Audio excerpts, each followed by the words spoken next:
সারাদিন রোজা রেখে ইফতারিতে একটু আখের শরবত সবারই প্রিয়। তবে সেই আখের গুড় কিভাবে তৈরি হচ্ছে তা কি জানেন আপনারা? যা খেয়ে তৃপ্তি মেটাচ্ছে লাখ লাখ রোজাদার। চলুন দেখে নেওয়া যাক কিভাবে কি দিয়ে তৈরি হচ্ছে আপনাদের পছন্দের আখের গুড়। সত্যি কি আখের রস দিয়ে না কি দিয়ে তৈরি হচ্ছে এসব গুড়, তার অনুসন্ধানে ন্যাশন টিভি টিম আজ কুষ্টিয়ার খোকসার কয়েকটি গুড় কারখানায়। কারখানার ভেতরে ঢুকে যা মিলল তা দেখে চোখ কপালে ওঠার দশা। আসলে দর্শক, বাজারের যেসব আখের গুড় কিনছেন সে গুড়ে নেই আখের রসের ছিটে ফোটাও। কারখানাগুলোর গুড় তৈরির প্রক্রিয়ার শুরুতে দেখা যাচ্ছে প্রকাশ্যে টিনের কৌটা কেটে বের করা হচ্ছে নষ্ট পচা দলা দলা চিটাগুড় মিশ্রি, যা ফেলা হচ্ছে নোংরা ইটের তৈরি গর্তে। অস্বাস্থ্যকর পরিবেশে সেখানে পায়ে মারিয়ে মেশানো হচ্ছে হাইড্রোস ফিটকিরির মতো ক্ষতিকর কেমিক্যাল। তারপর সেগুলো চুলায় জ্বালিয়ে তৈরি করা হচ্ছে ভোক্তাদের শখের গুড়, যার মধ্যে নেই আখের রসের ছিটে ফোটাও।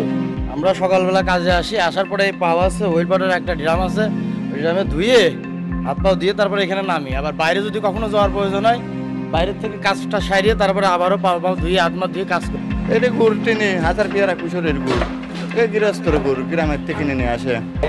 সাদাগুলো হাজার পেয়ারা কুশোরের গুড়। না না না কিচ্ছু না, এখানে গুড় হয়ে রয়েছে ভালো ভালো ভালো গুড় হয়ে রয়েছে। আমরা এই যে আপনার থেকে জাল করে হ্যাঁ শক্ত কাজের জাল।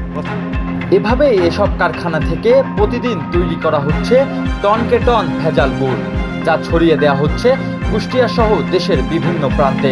তবে কারখানার মালিক কর্মচারীদের দাবি কোনো ভেজাল দ্রব্য দিয়ে নয়, গ্রাম থেকে আনা আখের গুড় জ্বালিয়েই তারা তৈরি করছে স্পেশাল গুড়। এটা গুড়ই তো আছে, এই গুড় আর ওইটা আছে না অ্যাডজাস্ট করা হয়, দুইটা অ্যাডজাস্ট করে জ্বালান করতে, বুঝছেন? এটা আখের গুড় গ্রাম থেকে আসে। আমাদের এই গুড়টা 1 নম্বর বাংলাদেশ সব জায়গায় চলে। এই গুড়ে কোনো স্বাস্থ্যসম্মত, এতে কোনো ক্ষতি হয় না। পাও হাত পাও একদম আপনার পাওটা ধুয়ে নামে আবার উঠে পড়ে, এইটুকুই, তাছাড়া আর কোনো কিছু নাই এখানে।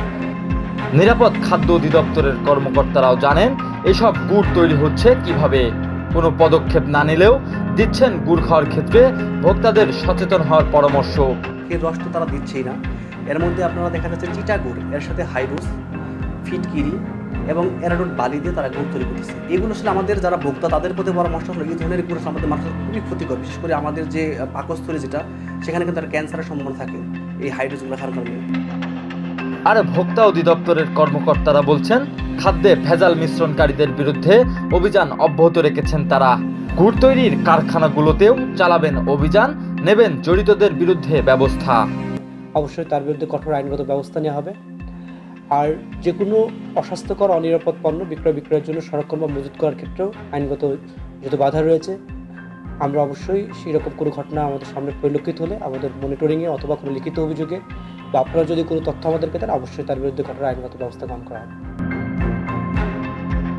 এমন ভেজাল গুড় খেয়ে প্রতি বছর নানা রোগে আক্রান্ত হচ্ছে দেশের সাধারণ মানুষ।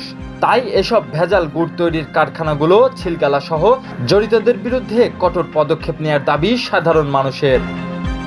Irfan Rana, desk report, nation television.